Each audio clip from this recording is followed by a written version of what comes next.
Good morning, everybody. Dr. Rick Wallace dropping in on you. I hope that everybody's doing okay. I hope you're prepared for whatever it is that you have lined up for the day. The only thing I have to say about what you have lined up is make sure that it has purpose and intent, whether it's spending time with the family, whether it's sitting down reading to one of the kids, maybe whatever it is, make sure that you understand why you're doing it and the reason that you're doing it has purpose. Um, I'm going to share with you, as I told you, every day is going to have a theme.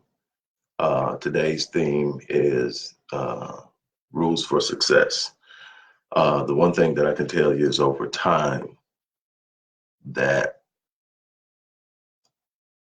I have had the I've had the opportunity to study quite a few people, spend time with quite a few, to be able to talk to, learn from, glean from, share with, and so much more about achieving success. And if you talk to people, there are going to be different things that they look at and see as their top 10 rules for success. There are so many different things that come into play. I tell people all the time that success leaves clues, and success functions in the form of a rhythmic pattern.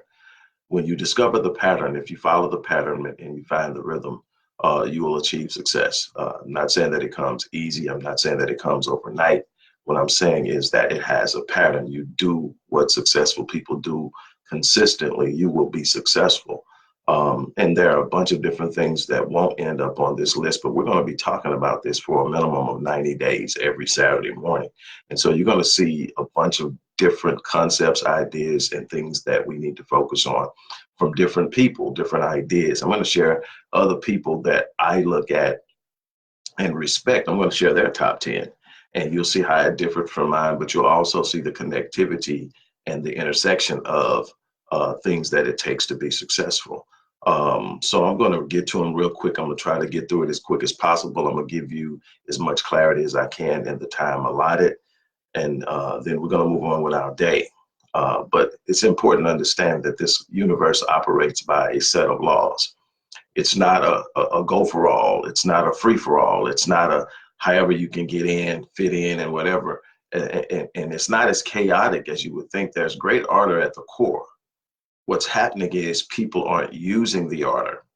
They're trying to work against it. And when you try to work against the order, you create chaos in your life. You create disruption. You create inconsistency. There are some people who have experienced a certain level of success, but it didn't last and it wasn't consistent.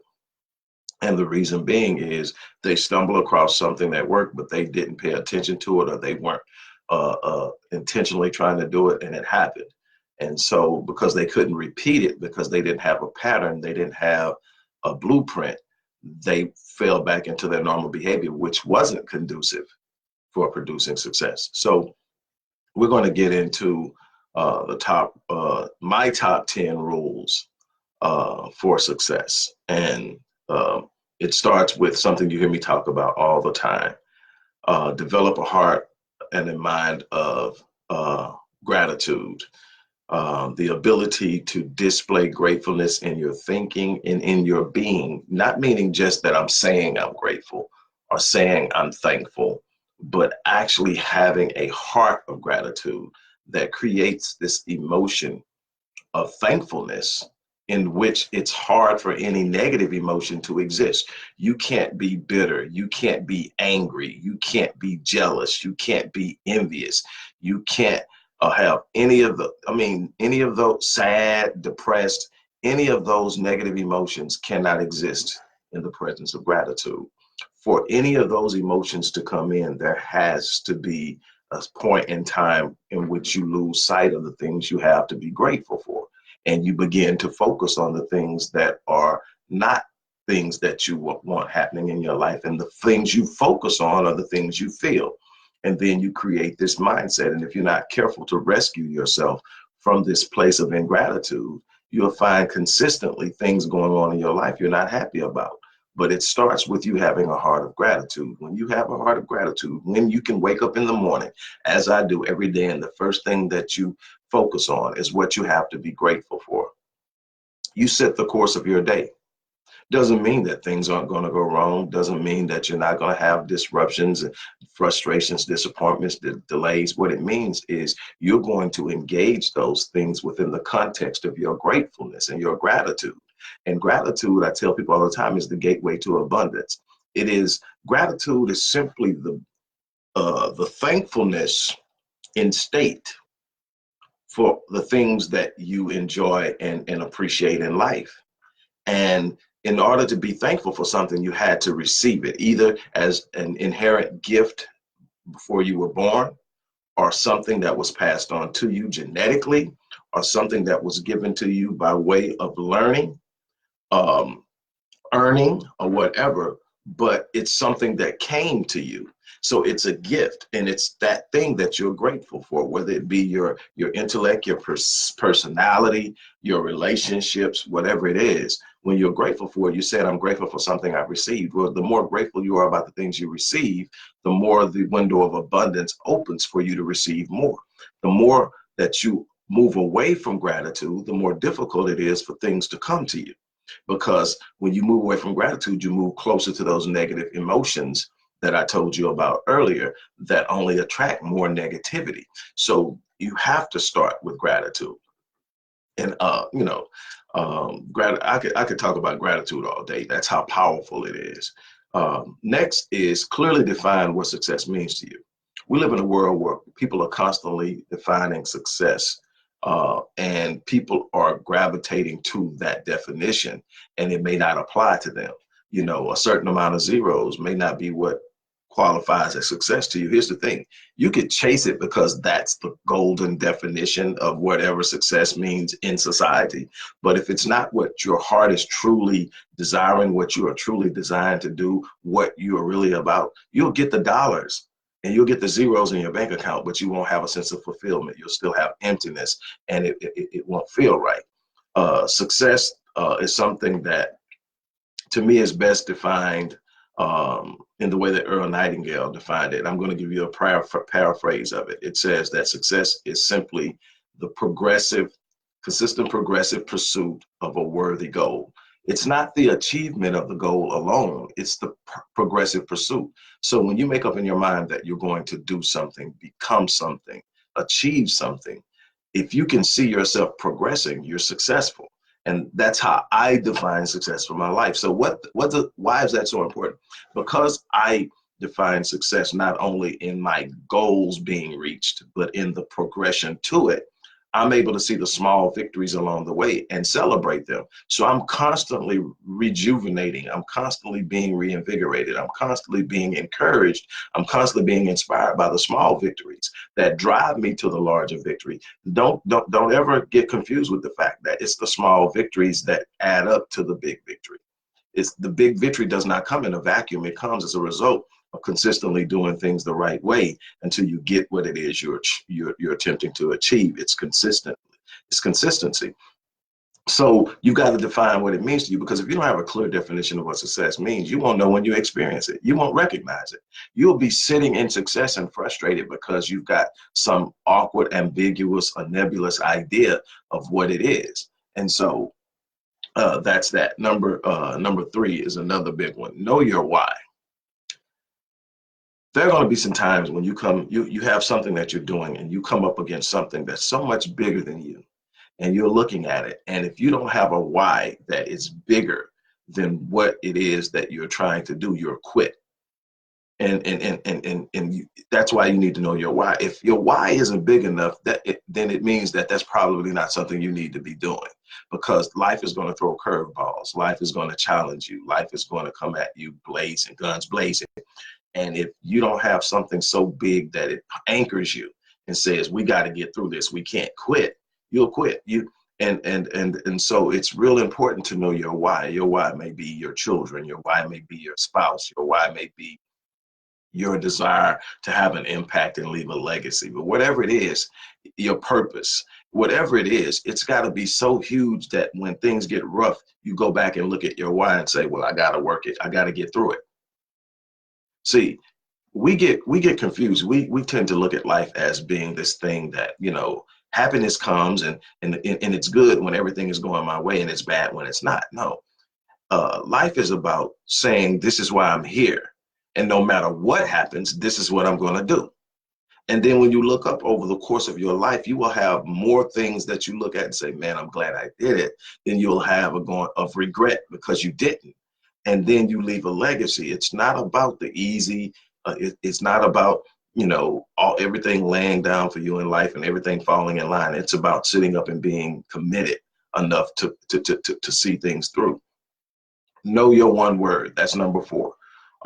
Evan Carmichael wrote a book called Your One Word. And basically, it's the core element of who you are. Know the thing that drives you. Some people, it's faith. Some people, persistence. Some people, resilience. Some people, love. My one word is relentless. When I decide I'm going to have something, I'm going to get it. I'm going to die trying. It's that simple. It sounds cliche-ish, but it's really how I operate. I execute. And what does that mean? Execute. It means that there's no time that I'm out of the fight. While I have a time set of when I want to accomplish something, when I get there and it's not done, I don't fall apart. I don't quit. I don't give up. There's no time stamp on what I'm doing. I'm not going to stop until I get it. And when I get it, what I found is the delay pays dividends. I want you to hear this. Delay pays dividends. What do I mean by that? I mean that there are times when I thought it should have been accomplished by a certain time, and it hasn't. And then there's this delay. But I learned a long time ago, and I teach consistently, that delay does not mean denial. And so what does that mean? That means that if I press through the delay, it takes longer than I expected, but delay pays dividends, meaning that the longer I have to wait beyond what I thought I should have, the more committed I remain, the greater the payoff. So if I thought it should have happened in a year, but it takes 5, I receive a dividends 5 times of what I would have gotten if it would have paid off. So it was paying the whole time. It just hasn't been revealed yet. And so that's important. You've got to sit up and have your one word, and you got to get through it. Okay. Number 5, operating your passion. This is another big one that most people don't get. Most people operate in what other people tell them is a good space. It's a good space because it pays well. It's a good space because it's job security. It's a good space because it's this and this, but they're not operating in their passion. Your passion is not simply something you like. Your passion is the emotional measuring stick to your purpose. Your purpose is a part of your design. Your design comes from your designer. So in other words, everybody has something they were designed to do. When you're operating in your design, in your purpose, and fueled by passion, you'll find that everything you need to get through those difficult moments that I've been alluding to is there. Your passion will push you places that, will won't. Your will will say, okay, I want to do it, but your passion will sit up and say, we will do it, and you'll get through it. This number 6 is very, very closely related to number 3. Number 6, be willing to go the distance. One of the biggest inhibitors to people really truly living life at the level of their design is the fact that they're not willing to go the distance. They're willing to go out there, and that's why people start over so much. They get to a difficult point in time, they get frustrated by what's going on, and they decide that, hey, maybe this isn't for me. And they quit and they go to something else. And as long as it's kind of chugging along and moving along, they stick with it. The moment that it gets bogged down, it gets tough, it becomes painful, they walk away from it. And see, the thing is, if you're not willing to go the distance, you'll never finish. And when I say go the distance, I'm talking about go through every hard thing that you're going to encounter with the understanding that I will get through it and I will not quit. Quitting cannot be a part of the equation if you expect to finish. It sounds simple, but it's actually what people do consistently. They get to a point, they get frustrated. And, I just achieved a goal that I had planned to achieve like 6 months ago.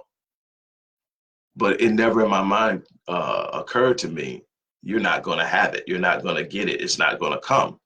It's like, I got to work harder. I got to be more committed. The universe is testing me. God is testing me. God is seeing if I'm committed enough to be at this next level, to do this next thing, to be this next person. And so I've got to be committed. I'm going the distance.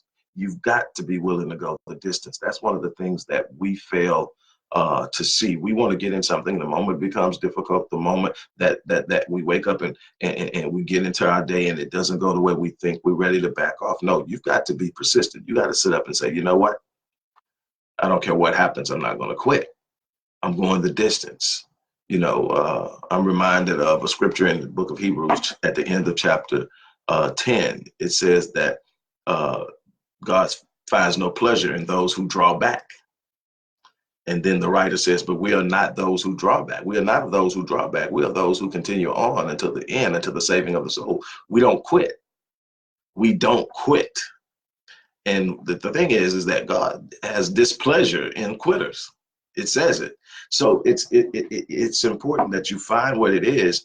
And while you want to set time, because see the time stamps that you set as far as your goals create the urgency. And it makes sure that you wake up every day and you put in the work. So if you don't put a time step on it, you can keep putting it off.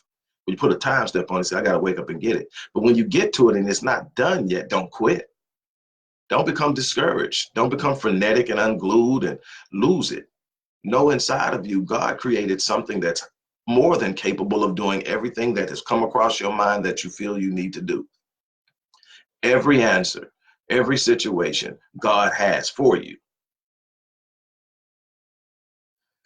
A part of my meditation every morning, the first thing I do when I sit down in my office, before I do anything else, is after establishing gratitude is established before I ever even get out of the bed. And you guys heard me say this a million times. It starts with looking over at my wife, and if she's breathing, hey, I can't have a better day.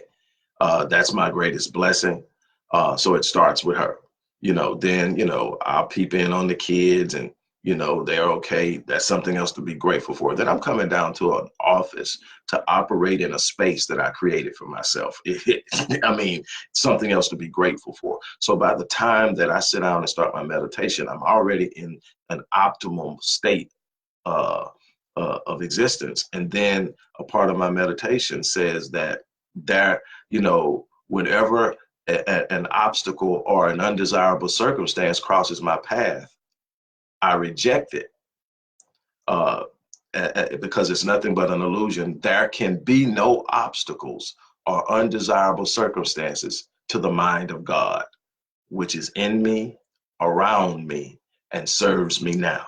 And that's how I look at everything I face. There is no obstacle or undesirable circumstances that is real, because it can't be an obstacle for God. It can't be an obstacle or an undesirable circumstance. So whatever it's presenting itself as is illusion, and I have the power to overcome and rewrite the illusion and make it my truth based on how I see and believe. Remember, God meets us at the level of our expectations. And so then we move on and said, make your vision plain and clear. Another issue that people have is they don't have a clear vision. They don't have a clear idea of where they're going. Like for instance, money is the thing for everybody, it seems. So I get way more people coming to me about money than any other thing. And so I'm saying, okay, what do you need? I need to make more money. I need to earn more money, or, I need more clients, or whatever it is that's tied to how they're going to get money, another one is, I'm struggling in my marriage. I need a better marriage. Those are highly ambiguous ideas and goals. More money. More money starts at 1 cent. I give you 1 cent more than you have, and you have more money. And it can be any other number after that. You need to have a number in your head that you're going after. Because what you're going to see is, as you start to go after this particular number, you're going to see increments of what you're producing. And if you can produce anything, then you can multiply what you're producing. So if you look at it and say, okay, I made an extra $100 this month. How can I multiply that to get to the number I want per month? What way can I leverage it? What else can I do? What can I add to it? What can I do to refine it? But it's there. Once you do anything, it can be done at a higher level. So if you make 100, you can make 1,000. You just got to know how to progress it. And you've got to be committed to it, because it may not happen overnight. And that's another thing. People, if we don't, this microwave society is destroying visions and purposes at a rapid rate because it's got everybody thinking that if I just start it, it's going to automatically take off. There are going to be no hiccups, no heartache, no struggle, no disappointment. And then what happens is you get into it and you get hit within the first week, the first month, the first year, and you're out because it didn't go the way you thought it was. It never does. It absolutely never does. Nothing that I've achieved looked the way it looked when I thought of it, but I got it done. And that's the thing. Okay, so we've got to sit up and make the vision clear. You want something so clear that you know when you're moving toward it and when you're not, you know. And so the next thing is cultivate a circle of people who will inspire you. I once heard Will Smith quote Yumi when he said that we need to set our lives on fire and then find people who will fan our flames. A lot of us around people who spend a great deal of time pissing on our flames. I mean, just raining on every freaking thing they can rain on. And we spend time around them and we don't understand why we can't get off the ground. It's because we've got negative minded people, what I like to call minimal minded people. They can't see where you're headed, so it means nothing to them because they can't see it in their lives because they've deemed it impossible. They have no passion for you. Some of them will try to talk you down off of it because they actually think you're about to crash. They actually care about you, and their limited beliefs won't let them celebrate you or let you take the risk. They'll keep talking you down. Don't do it. Don't do it. You've never been good at it. You've never been good at it. Remember when you tried this and that's not your strength. You shouldn't do it. Oh my God, you're going to really, don't do it. Don't do it. And it's not because they mean you bad. It's because their limited beliefs makes them think they're protecting you. And then you have other people who, because they can't do it, damn sure don't want to see anybody else do it. So they talk you down. Plus, for those people, when you start to climb out of the pit that you've been sharing with them, you start to convict them of the excuses that they're making and the lies that they're telling about because of wherever they come from, they can't get it done. Because you came from the same place. Y'all been sharing the same space. And now you're starting to rise. You're starting to see life different. They can't have that because they're not ready to take that risk. So they got to talk you down. They got to bring you back to what reality. And so you got to be aware of that. You got to have a circle of people around you that will inspire you. Those are the ones that have done what you've done and they come from where you come, so they let you know it's possible. Then you got to have those that are walk and push and pull with you. Those are your confidants and your comrades. You guys are going to push and pull on. Then you got to have some people behind you that are looking at you and going, hey, look, you know what? I want to go where you're going, and you're going to pull them along with you. You're going to have some people that are pulling you and inspiring you, some people that are walking along with you, and some that you're going to pull along with you. That's how your circle should look. You shouldn't have anybody that's talking you down, anybody that's challenging your vision, anybody that's sitting up telling you what you can't do. Now, it's nothing wrong with somebody telling you, hey, what you're doing right now might not be best for where you're trying to go. They might say, hey, why don't you try this? Nothing wrong with somebody giving you new ideas, new options. I'm talking about people that are literally sitting up telling you you can't.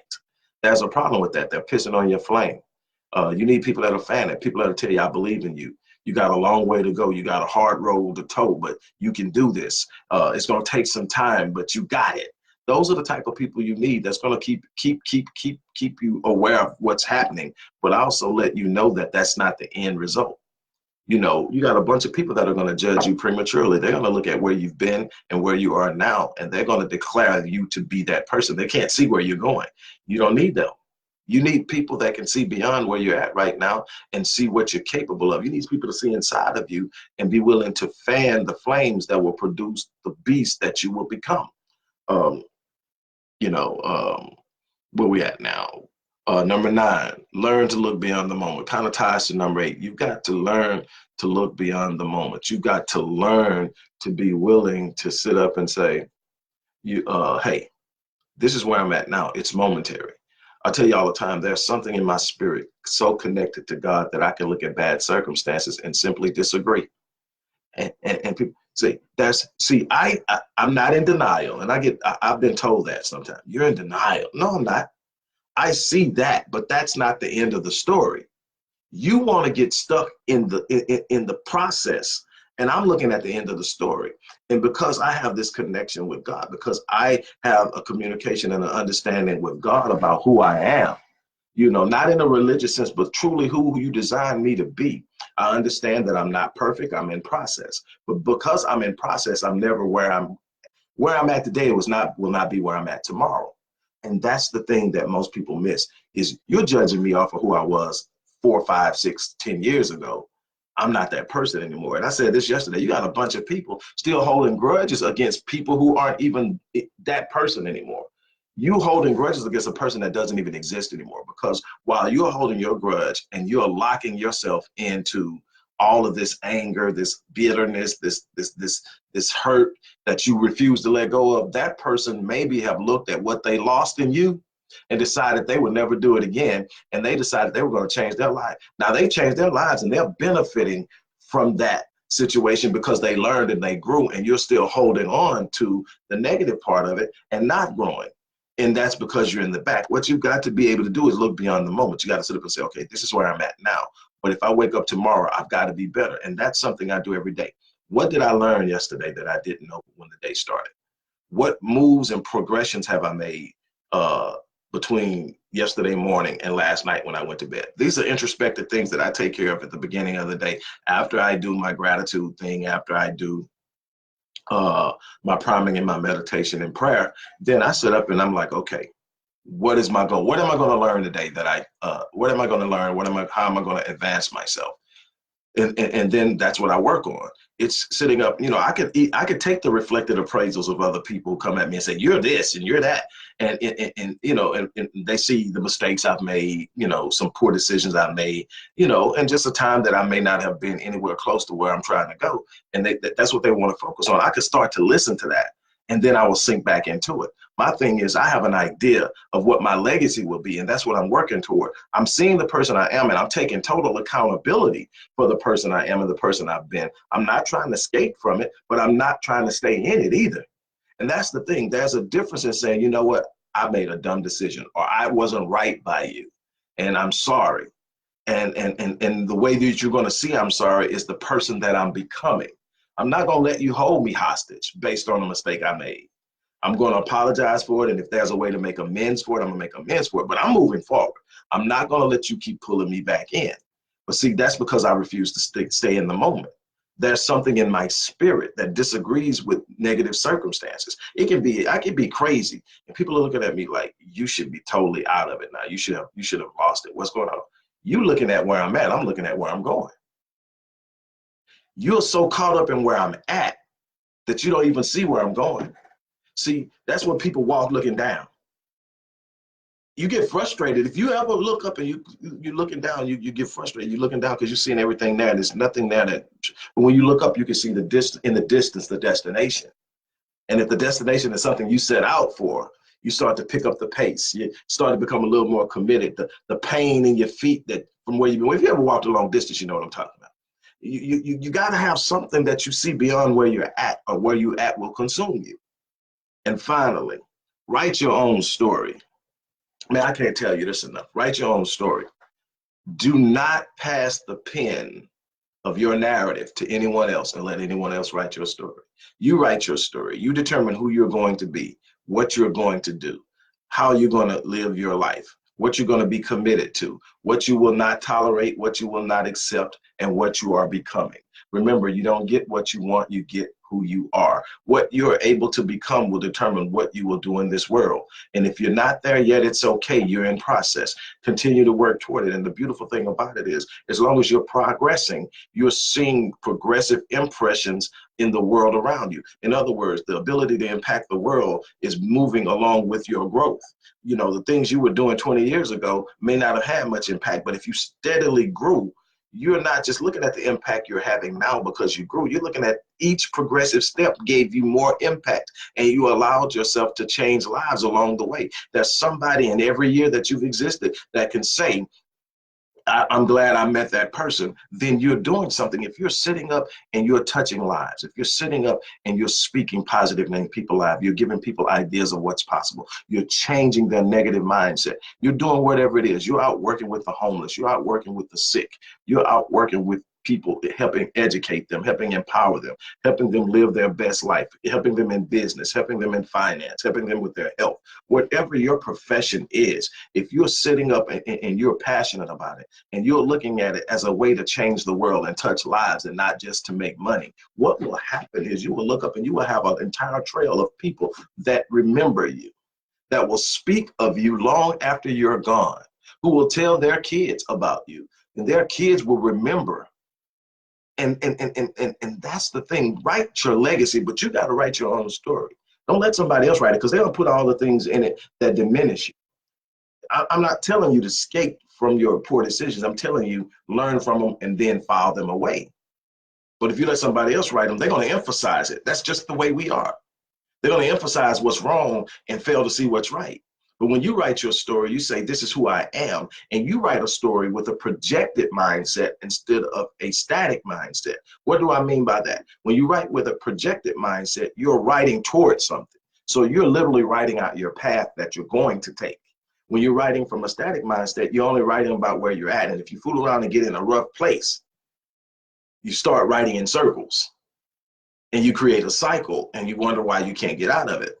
But when you write projectively, this is who I am today, but tomorrow this and tomorrow that and the next day. And see, the beautiful thing about it is the subconscious mind can't tell the difference between past, present, and future. So when you write about tomorrow, your subconscious sees you living in it today, and it starts to take on the behavior of the persona you create with while you write your narrative. It's about being consistent with what you see in yourself. Being consistent about where you see yourself going. The more consistent you are, the more your speech reflects it, the more your imagination and your meditations reflect it, the more that your thoughts reflect it, the more that your conversation reflects it with one another, your self-talk reflects it, the more you'll start to live it out. It's not just about saying this is what I want to be. It's about believing it's possible. It's about being able to see it come true. It's about being able to constantly entertain it to the point that it's the most predominant mindset that you entertain at any given time. And because your subconscious controls 96 to 97% of your total behavior each and every day, your subconscious will take over and say, this is who you are. We're just going to do this thing. And things you won't have to think about. A lot of the things that are required for you to be successful in whatever you want to will not have to be thought about once you program your mind to that's who you are. So write your own story. That's it. I'm glad that you guys stopped in. I hope that you'll share it. I hope that you got something from it. What I want to encourage you to do is make today a day that you're going to do something that will make a statement, and do it for someone else, whatever it is. Pick up the phone, call somebody, share something with them that will encourage them. Stop, speak to a stranger, encourage them, in anywhere, beyond that. But take the time to get outside of yourself at some point during the day and touch somebody else's life. With that being said, I'm gonna go. As I always say, I'm gonna live my life on full, and I'm going to die on empty. I'm going to die on E. I don't want to leave anything undone. I want to be working when I leave this place. If I live to be 95, when I leave this place, I will be in some way trying to put some kind of work in, whatever the situation is. That's just how I plan on living my life. I don't have a retirement date. I'm not going to retire. I'm going to work until it's over. I'm writing my legacy, and I'm challenging you to do the same thing. With that being said, I'm out of here. You guys have an unbelievable day.